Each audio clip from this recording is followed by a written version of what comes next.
నమస్కారం ఘంటారావానికి స్వాగతం. ముందుగా ప్రధాన అంశాలు. ఇరాన్ ఇజ్రాయిల్ యుద్ధ విరమణ ఒప్పందం ఉల్లంఘన, టెహ్రాన్ ఉల్లంఘనలతో ప్రతిదాడులకు సిద్ధమైన టెల్ అవీవ్.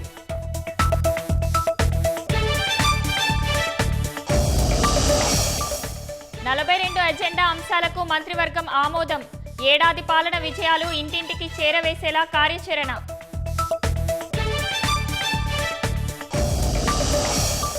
రాజకీయాల కోసమే పోలవరం బనకచెర్లపై దుష్ప్రచారాలు, తెలంగాణ అనుమానాలను నివృత్తి చేయాలని సీఎం నిర్దేశం.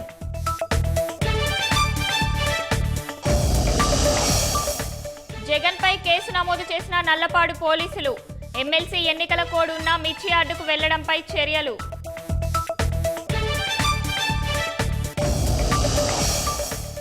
సైన్యం సంసిద్ధతను బలోపేతం చేసేలా రక్షణ శాఖ చర్యలు, అత్యవసర సేకరణ కింద 1980 కోట్లతో 13 ఒప్పందాలు.